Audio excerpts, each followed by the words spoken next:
Mesdames, Messieurs, bonjour et bienvenue à la présentation de la une des journaux de ce vendredi 10 mai 2019 que nous démarrons par le quotidien Le Meilleur qui titre en manchette « Situation sociopolitique au Bénin ». Claudine Prudencio appelle de tous ses voeux à la paix et au dialogue. Situation sociopolitique tendue au Bénin, Claudine Prudencio appelle de tous ses voeux à la paix et au dialogue. Pourquoi nous enfermons-nous dans un carcan d'égoïsme et d'intolérance qui nous rend aveugles, s'interroge-t-elle. Fourniture d'eau potable en milieu rural, le gouvernement met sur pied une commission ad hoc pour assurer l'affermage. Toujours avec Le Meilleur et en pied de page cette fois-ci, Conseil des ministres du 8 mai 2019. Bientôt, un nouveau siège pour le Parlement béninois. Violence post-électorale, série d'auditions d'ex-députés par la police républicaine. Violence post-électorale, série d'auditions par la police républicaine. Cannes, Égypte 2019, les erreurs que doivent éviter les écureuils en terre pharaon. Cannes, Égypte 2019, les erreurs que doivent éviter les écureuils en terre pharaon. Et puis nous passons à l'événement précis qui revient sur les préparatifs de l'installation de la 8e législature, installation des députés de la 8e législature. Les préparatifs vont bon train au palais des gouverneurs. Réduction de la pauvreté au Bénin, le bureau de la Banque mondiale expose ses projets et retombées aux populations. Et puis culture, enlèvement et meurtre dans la Pandjari. Oswald Omeki échange avec l'administration du parc tourisme avec l'événement précis. Enlèvement et meurtre dans la Pandjari. Oswald Omeki échange avec l'administration du parc. Eh bien, la dépêche succède à l'événement précis et titre dernière heure à Burkina. Le président Kaboré limoge les gouverneurs des régions en proie aux attaques djihadistes. Burkina, le président Kaboré limoge les gouverneurs des régions en proie aux attaques djihadistes. Activité de cellules terroristes en direction du Bénin. Menace djihadiste, ce n'est pas du bluff. Activité de cellules terroristes en direction du Bénin, menace djihadiste, ce n'est pas du bluff. Dossier zoom sur les cellules terroristes en Afrique de l'Ouest. Face aux conditions socio-professionnelles dégradantes des travailleurs, la CSTB en grève dès mercredi prochain. La CSTB en grève dès mercredi prochain, nous informe la dépêche qui titre aussi « Violence post-électorale, le message de Boni aux parents des victimes ». Violence post-électorale, le message de Boni aux parents des victimes. Bénin interpellation à Missetou Afo Djobo convoqué au commissariat d'Abomey et Calavi. Interpellation Bénin à Missetou Afo Djobo convoqué au commissariat d'Abomey et Calavi. Togo, la réforme constitutionnelle est votée par les députés. Togo, la réforme constitutionnelle est votée par les députés. Nord Bénin Info, nous propose comme titre « Chiffre vertigineux de mortalité maternelle, le CHUD Borgou en état de veille ». Chiffre vertigineux de mortalité maternelle, le CHUD Borgou en état de veille. L'infidélité des hommes, un comportement justifié. L'infidélité des hommes, un comportement justifié, nous informe Nord Bénin Info. Conseil des ministres du 8 mai, les grandes décisions, limitation de mandat présidentiel au Togo. L'Assemblée nationale a planché et adopté UEFA Champions League.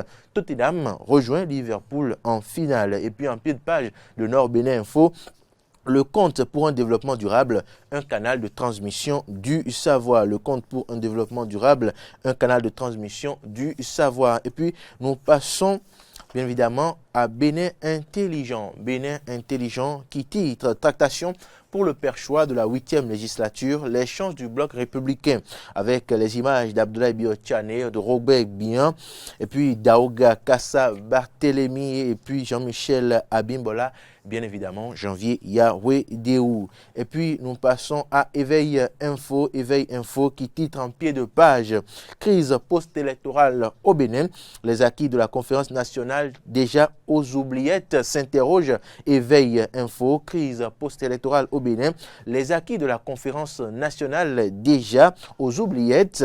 Et puis les 4 vérités à présent. Les 4 vérités après les têtes couronnées, sages et notables, les élus communaux du Septentrion invitent le peuple à la paix. Après les têtes couronnées sages et notables, les élus communaux du Septentrion invitent le peuple à la paix. Sommet international de l'AIE à Paris de l'Agence internationale de l'énergie, donnant Jean-Claude Oussou vante les moyens de production énergétique du Bénin à l'international. Le programme d'action du gouvernement et les réformes liées au développement de l'énergie exposé au sommet de Paris. Touristes français disparus au Bénin, Omeki en mission dans le parc Pendjari. Touristes français disparus au Bénin, Omeki en mission dans le parc Pendjari. Et puis le quotidien national d'information à présent. La Nation titre sur la situation sociopolitique nationale, l'appel de Djougou pour la paix. Situation sociopolitique nationale, l'appel de Djougou pour la paix. Violence électorale et post-électorale, levée de voile sur le conditionnement des meneurs. Constitution d'une base de données des aspirants au métier d'enseignant. Les raisons d'une réforme majeure du gouvernement. Santé reproductive, maternelle et dividendes démographiques. Cotonou balise le terrain. Et puis toujours avec La Nation, production et commercialisation de poissons fumés, une activité à fort impact économique et social. Production et commercialisation de poissons fumés, une activité à fort impact économique et social. Et puis en pied de page de La Nation, amélioration du système sanitaire, la plateforme nationale des utilisateurs des services de santé créée. Amélioration du système sanitaire des services de la plateforme nationale des utilisateurs des services de santé créée.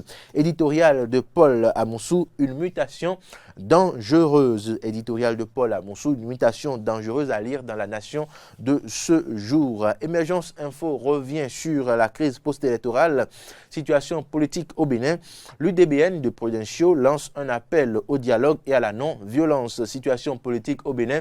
L'Union démocratique pour un Bénin nouveau de Prudencio lance un appel au dialogue et à la non-violence. Décision salvatrice du dernier Conseil des ministres. Bientôt, le Parlement béninois doté d'un nouveau siège.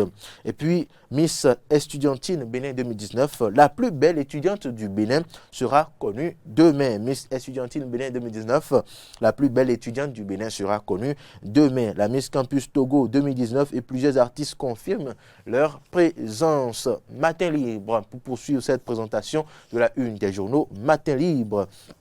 Les émissaires du gouvernement chez Sassou Ouattara, etc. Sincérité ou ruse? Les émissaires du gouvernement chez Sassou Ouattara, etc.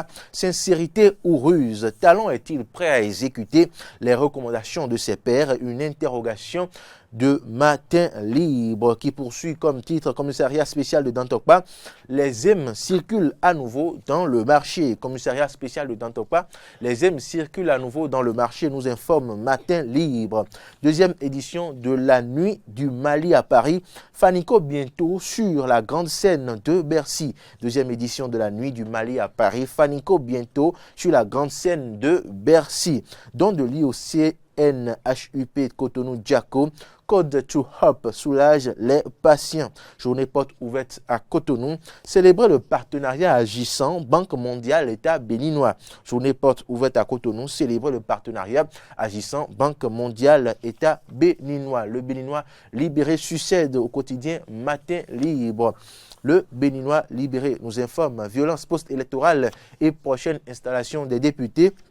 Claudine Prudencio et l'UDBN optent pour la paix. Violence post-électorale et prochaine installation des députés. Claudine Prudencio et l'Union démocratique pour un Bénin nouveau optent pour la paix. Rapport de l'ONU sur l'indice du bonheur, classement du Bénin. 6e pays le plus heureux de l'Afrique subsaharienne. Rapport de l'ONU sur l'indice du bonheur, classement du Bénin. 6e pays le plus heureux de l'Afrique subsaharienne, nous informe le Béninois libéré. L'Assemblée nationale, 8e législature, les 3 membres du bureau d'âge. Partenariat Boycon-Zorcel, l'ambassadeur Leblanc salue les prouesses du maire Jean-Luc Atropo. Et puis la Croix, nous parlons religion dans cette édition de la présentation de la une des journaux. Crise post-électorale au Bénin. Et si l'on essayait le dialogue? Crise post-électorale au Bénin. Et si l'on essayait le dialogue de vérité? Interroge la Croix du Bénin. Crise post-électorale au Bénin. Et si l'on essayait le dialogue de vérité? Et puis espace jeunesse, comment Jésus est-il vivant pour toi? Journée mondiale de prière pour les vocations. Répondre aux promesses de Dieu. Diocèse de Ndali, l'année pastorale 2018-2019 clôturé. Archidiocèse de Parakou, Monseigneur Pascal Nkwe fête 60 ans de vie. Archidiocèse de Parakou, Monseigneur Pascal Nkwe fête 60 ans de vie. Dialogue interreligieux et interculturel en vue de la paix. L'enseignement des faits religieux dans les écoles est nécessaire. Dialogue interreligieux et interculturel en vue de la paix. L'enseignement des faits religieux dans les écoles est nécessaire. Et puis sport, pour mettre un terme à la une des journaux de ce 10 mai 2019 avec le championnat national de football, 2 chutes de suite pour les Buffles. Championnat national de football, 2 chutes de suite pour les Buffles. Les Dragons craquent face aux Portuaires. Les Dragons craquent face aux Portuaires. US craqué, tenu en échec. Athlétisme, nouveau bureau directeur du stade Sottevillers, son 16. Odile Aronwanou devient membre. Demi-finale, retour de la Ligue des Champions, l'incroyable remontada des clubs anglais. Demi-finale, retour de la Ligue des Champions, l'incroyable remontada des clubs anglais. Finale, Liverpool contre Tottenham. Eh bien, c'est ici que s'achève la présentation de la une des journaux de ce vendredi 9 mai 2019, 10 mai 2019, que je vous remercie d'avoir suivi. Merci, Frédéric Servan. Vous n'avez pas oublié le 9 mai. Ça passe comme ça. Frédéric Servan, beaucoup d'actualités. En tout cas, plusieurs sujets. Oui. Nous allons commencer par le message de l'honorable Claudine Prudencio, donc un autre message de paix. Oui, je crois que plusieurs quotidiens nous ont fait part aujourd'hui du message de l'honorable Claudine Prudencio, à commencer par le Béninois libéré, avec l'aide, bien évidemment, de Martin. Nous avons à voir cette une. L'honorable et son parti invitent à la paix, et je crois que nous l'avons suffisamment dit sur ce plateau depuis le début de la semaine et puis des semaines également. Vu la situation tendue post-électorale aujourd'hui, il convient que tout le monde s'inscrive, que tout le monde puisse s'inscrire plutôt dans cette dynamique-là d'appel à la paix, parce que nous partageons qu'un seul pays, qu'un Bénin qui est un et indivisible, et il faudrait apprendre à régler autrement nos différends que par la violence. Nous en avons été capables en 90, en 89, et puis depuis 90 jusqu'à nos jours, le dialogue a toujours permis au Bénin de sortir des situations les plus improbables. Et puis, donc, c'est l'occasion à nouveau que le Bénin étonne le monde, comme le disait l'autre. Nous avons encore une occasion de nous révéler au monde, de révéler le génie qui est en nous et de montrer que dans les situations les plus extrêmes où on pense qu'il n'y a plus d'issue, que le génie béninois est capable de ressortir au fond de lui-même les outils, les aptitudes nécessaires pour dialoguer, discuter et sortir en tant que gentleman, homme de fair play de ces situations. Parce que, in fine, si nous cédons aux sirènes de la violence, ce sera le Bénin qui sera détruit, ce sera nos infrastructures qui pâtiront en fumée, ce seront nos frères, nos sœurs qui passeront de vie à trépas. Et là, c'est des valeurs humaines que le Bénin va perdre. Et puis, in fine, il faudra tout reconstruire, recommencer. Et nous aurons fait un rétropédalage terrible, parce que là, nous sommes dans une dynamique de construire, de révéler le Bénin. Et il y a des avancées. Si nous nous permettons de détruire tout cela, c'est qu'on va reconstruire. Et donc, en disant cela, l'appel à la paix n'est pas seulement à l'endroit de l'opposition aujourd'hui, des partis qui sont exclus et qu'on invite à renoncer à la violence et d'appeler leurs militants à la paix, de se calmer. L'appel à la violence, l'appel à la paix aussi, c'est de faire en sorte que les différents acteurs qui ont été à la base de l'exclusion de ces partis-là puissent aussi lâcher du lest, pour que ces partis aussi, ces partis prenantes aussi, puissent revoir leurs lettres, mettre de l'eau dans leur vin. L'appel à la paix doit être dans tous les camps, au niveau des autorités policières, au niveau de l'armée, au niveau du gouvernement, au niveau de la Cour constitutionnelle, qui puissent aussi, de leur côté, trouver les moyens pour ramener la balle à terre, parce qu'ils en sont capables. Il ne faudrait pas que nous subissions la dictature des tests et mettre en péril le Bénin. S'il y a quelque chose à faire, si quelque chose est encore possible, et si ces autorités, malgré la violation des tests dont il veut parler, si on doit violer les tests pour ramener la paix au Bénin, je crois que les autorités doivent sincèrement y réfléchir, parce qu'il s'agit du développement du Bénin, de l'avenir du Bénin. Nous sommes à un carrefour très dangereux, à un carrefour très sensible. Il va falloir laisser de côté les intérêts partisans, les intérêts égoïstes, et pouvoir ressortir l'amour du pays dans chacun de nous. Donc l'appel à la paix est dans tous les camps, tant de l'opposition, tant de l'Union progressiste, du bloc républicain, du gouvernement, de la Cour constitutionnelle et de tous les autres parties prenantes. Oui, mais quand on prend la situation alors nous sommes, je suis tout à fait d'accord avec la Croix qui a parlé de dialogue de vérité, dialogue franc. La Croix a dit parler de dialogue de vérité. Oui, la Croix a forcément raison, cela a totalement raison. Cela a manqué, cela constitue de manquer. Vous savez, certaines personnes pensent que la manipulation, la délation, le mensonge et des stratégies peuvent permettre, certaines stratégies peuvent permettre de sortir de cette situation de violence post-électorale, de cette situation critique, alors que ce n'est pas le cas. C'est la vérité. Il n'y a pas de paix possible sans la vérité. Il n'y a pas de paix possible sans la justice. Eh bien, la Croix a bien raison et a trouvé juste pour dire que pour ramener la paix, il faut la vérité. Tentent de contourner parfois.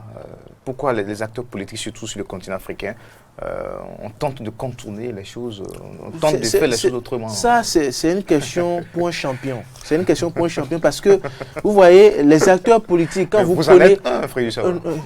Bon, si vous le dites, vous savez, sur l'Afrique, l'Afrique est un cas à étudier au microscope.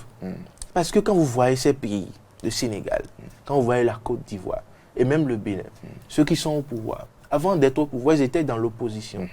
Et ils ont vanté les mérites de la démocratie, de la vérité, de la justice, des libertés. Et qu'est-ce qui se passe quand ceux-là viennent au pouvoir, décident de faire pire que ceux qu'ils ont dénoncés quand les autres étaient au pouvoir? C'est au cas, c'est pourquoi je parle de l'Afrique à étudier au microscope. Qu'est-ce qui se passe qui a fini au mandat, mais qui s'est imposé. Dès qu'ils viennent au pouvoir, qu'est-ce qui se passe? Le jeune Kabila qui finalement a organisé les élections il faudra que les multiples... Au Cameroun, un président qui s'est carrément imposé depuis plusieurs décennies au pouvoir.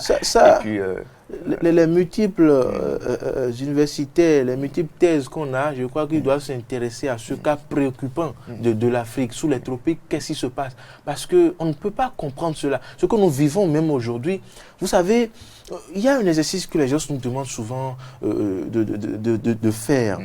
Quand vous voyez aujourd'hui la situation de crise post-électorale, où à cause des tests, des partis ont été exclus, où aujourd'hui il y a une violence post-électorale, où des innocents ont perdu la vie, on dit balle perdue, etc.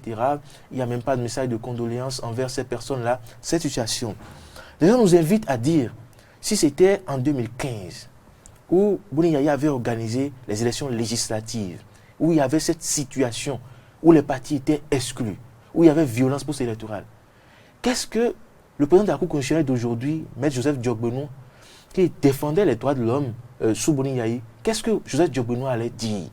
Qu'est-ce que Odin Lalatine allait dire? Qu'est-ce que le président Patrice Talon, qui défendait la démocratie, allait dire? Lui qui refusait de soutenir un troisième mandat de Boni Yayi, selon ses dits. Qu'est-ce qu'il allait dire dans ces conditions? Qu'est-ce que Paki allait dire? Qu'est-ce que ABT, fin démocrate, dans ce temps, allait dire? Maintenant, il se trouve que tous ceux-là, toutes ces valeurs se retrouvent dans un camp, se retrouvent dans ces camps, dans ce même camp du pouvoir aujourd'hui, qui observe cette situation sans pour autant trouver la solution. Et donc, ça inquiète. Avons-nous perdu définitivement ces valeurs? Abdoulaye Biotchane, Joseph Diogbenou, est-ce qu'il n'est pas encore possible que ceux-là puissent voir ce qu'ils ont été hier, ce qu'ils représentent encore pour nous, pour la jeunesse, pour le Bénin, parce qu'ils étaient presque les défenseurs du peuple, les modèles. Et aujourd'hui, qu'il y a cette concentration de tous ces talents-là, et dans un même temps, et qu'ils ont le pouvoir de régler cette situation, d'éviter la violence au Bénin, on ne comprend pas. Mais dans ce sillage-là, on a vu des délégations béninoises chez plusieurs chefs d'État. Oui. Nous espérons quand même que cela pourra déboucher on a vu la délégation chez Ouattara. Chez Ouattara, c'est encore acceptable. Mais une délégation du Bénin au Congo pour aller prendre des conseils, On a dit Congo. Non, on parle de démocratie. Non. Est-ce le Congo est devenu l'exemple aujourd'hui où il faut aller prendre les conseils? Non, mais ça dépend de quel type de conseil nous recherchons. Vous traversez une crise démocratique où on passe d'exclusion et vous crois- allez voir je crois quelqu'un quand qui est au même pouvoir depuis des lustres et dont le modèle n'est pas un Sassou exemple. quand même son expérience politique, sa connaissance. Mais sa connaissance sur l'expérience politique, des ça donne réalités quoi dans son africaines, pays? il va pouvoir essayer certainement si vous de donner permettez, des si vous conseils pensez que les au chef dictatures d'État. peuvent nous être d'une aide Frédéric ici, Servan, merci à vous. Mais le rapport de l'ONU sur l'indice du bonheur, classement du Bénin, 6e pays le plus heureux de l'Afrique subsaharienne. Le plus heureux. Je vous ai vu sourire quand je lisais ce titre-là, ainsi que Carlo François Ma question, c'est de savoir quels ont été les critères qui ont permis à l'ONU de classer le Bénin 6e pays le plus. Parce que quand on lit ce titre, ah oui, on est fier, on est heureux que le pays se retrouve à la 6e place. Mais est-ce qu'on est vraiment heureux quand on sait que le Béninois aujourd'hui, peut-être à peine, il mange 3 fois par jour? Vous êtes heureux? Le Bénin Non, je ne vais pas répondre à cette question. On parle du Bénin. Oui, mais vous êtes un Béninois, vous êtes dans le Bénin. On parle du Bénin. Vous êtes heureux? Je suis heureux dans le Seigneur. Bon, Du Bénin. Alors, vous savez, il va falloir... Carlo François, vous êtes heureux? Non, mais en fait, c'est une question pour un champion. En fait, c'est pas l'étape individuelle. On va parler du Bénin. Et puis, ce rapport est tombé. Nous sommes un échantillon du Bénin sur ce plateau. Ce rapport est tombé à un moment. On va retourner la question à Frédéric Servan. Est-ce que lui, il est heureux? Pas encore, je ne suis pas encore heureux. Oui. Je ne suis pas encore heureux, je suis à la carte du bonheur. Mais une hirondelle ne fait pas le printemps, ce n'est que Frédéric Servan. Voilà, vous êtes heureux dans le Seigneur, pas heureux dans le Bénin. Lui, question pour un champion, il évite la question. Moi, pas du tout. Alors, Frédéric Servan. Je suis à la quête du bonheur, je ne suis pas malheureux non plus. Prononcez-vous maintenant. Voilà. Et il va falloir que nous nous intéressions aux outils utilisés par l'ONU pour nous classer 6e pays le plus heureux de l'Afrique subsaharienne. D'abord, il ne faut pas nous auto-flageller non plus. On ne sait pas la situation dans les autres pays de l'Afrique subsaharienne. L'ONU peut bien avoir raison et que le Bénin soit le 6e pays le plus heureux, même l'un des pays les plus heureux. Je ne sais pas ce qui se passe dans les autres pays. Je ne sais pas si les gens sont autant heureux, s'ils sont si malheureux chez nous. Il s'agit de quelle période, sur quelle période? Oui, on va s'intéresser à tout cela et décortiquer après. Sinon, on peut accepter et accueillir avec bonheur ce classement. Nous sommes les plus heureux. Mais nous traversons une période un peu sensible actuellement où je ne crois pas que les esprits soient vraiment heureux, soient Parce vraiment que vous en pouvez paix. être heureux si vous avez des inquiétudes. Si vous avez des inquiétudes de sécurité, si demain on parle de menaces terroristes de l'opération Djidjoro pour nous protéger, on parle de cette crise post-électorale et puis les esprits sont inquiets quant à l'installation pacifique des députés le 15 ou le 16 dans ces périodes, dans ces conditions. Est-ce que nous sommes heureux? Mais peut-être que le rapport ne fait pas cas de cette période et pas de la période avant la crise électorale. Mais si c'est le cas, l'ONU aurait mieux fait de ne plus publier ça. C'est mieux. Non, mais ça, ce n'est qu'un titre du Béninois libéré. Vous connaissez le Béninois libéré. Il va falloir qu'on s'intéresse un peu plus. Le Béninois libéré. Oui, c'est le Béninois libéré à libérer l'information. Quitte à nous d'aller voir ce qu'il en est réellement dans le contenu. Sinon, c'est déjà une fierté de savoir que nous sommes heureux. Et ça veut dire que le gouvernement fait des efforts sur le plan social, quoique les travailleurs disent qu'ils ne sont pas satisfaits de leurs revendications. C'est déjà par là qu'on peut analyser si le Bénin est heureux ou pas. Vous savez, la CSTB a lancé une grève générale pour le mercredi prochain pour non-satisfaction de leurs revendications. Est-ce que ces travailleurs sont heureux en lançant une grève générale pour non-satisfaction? Ce sont des indices qui peuvent nous permettre déjà de voir, de vérifier un peu ce titre-là, le Bénin 6e heureux, pays heureux de l'Afrique subsaharienne. Déjà, on a des éléments qui nous permettent de dire que les travailleurs ne sont pas heureux. Des bonnes dames qui ont été dégagées des abords de la voie ne sont pas contentes, ne sont pas heureuses. Donc déjà, si nous analysons ces pans, on est en droit de se dire qu'il y a de quoi remettre en cause un peu. Il faut préciser que l'économie béninoise est heureuse. L'économie béninoise est heureuse. Nous sommes en matière de macroéconomie. Si l'économie béninoise est heureuse, on parle de 6, de 16, le FMI vient. Mais est-ce que ça se fait ressentir dans l'assiette du palais de la ménagère. Je crois que très bientôt, ça doit Oui, mais pouvoir si c'est se très bientôt, ça veut dire que ressentir. pour le moment, ça ne l'est pas. Donc, cette histoire d'heureux, de bonheur, c'est à prendre avec des pincettes. Nous allons finir maintenant avec ce titre à la une de Nord Bénin Info. L'infidélité des hommes, un comportement justifié. L'infidélité des hommes, un comportement justifié. Je crois que le pourquoi de ce titre est à l'intérieur de l'article. Peut-être que Nord Bénin Info apporte les outils pour dire un peu comment l'infidélité des hommes peuvent justifier. Et je subodore que à l'intérieur de cet article, il soit dit que c'est parce que les femmes adoptent des comportements qui font que les hommes ne sont plus à l'aise à la maison et vont dehors pour chercher le bonheur qu'ils n'ont pas à l'intérieur. Je suis Bordeaux, hein, là nous sommes dans la science-fiction en attendant d'aller lire l'article, mais déjà on peut dire que aucune infidélité n'est justifiée. Aucune infidélité n'est justifiée, ne doit se justifier. Quand on se met ensemble, quand on se met en couple, quand on se dit oui, c'est pour le meilleur, le pire, c'est en connaissance de ce que l'on doit se consacrer exclusivement. Et là, l'exclusion est tolérée totalement là. Vous vous consacrez exclusivement à votre partenaire. Pas d'infidélité. Donc l'infidélité ne doit jamais être un comportement justifié. Il faut répéter cette partie-là. J'ai bien envie de vous entendre répéter cette partie. Quelle partie? Pas d'infidélité. Non, pas d'infidélité. Ce comportement ne doit pas être justifié. Voilà. Quand vous pensez que vous n'êtes plus heureux dans le ménage, franchement, il faut déposer la clé et partir. Mais rester et être infidèle avec des prétextes fallacieux et dire que c'est parce que ma femme a changé. Avant, elle me préparait 3 fois par jour. Maintenant, elle m'ouvre des sardines. Elle ne me sourit plus. Mais si c'est comme ça, vous n'êtes pas heureux, quittez. Mon mari ne me satisfait plus. Alors, quittez. Et clairement, on sait que vous n'êtes plus dedans. Maintenant, on reste, on ne veut pas perdre ce statut-là d'homme ou de femme mariée. Et puis, on va.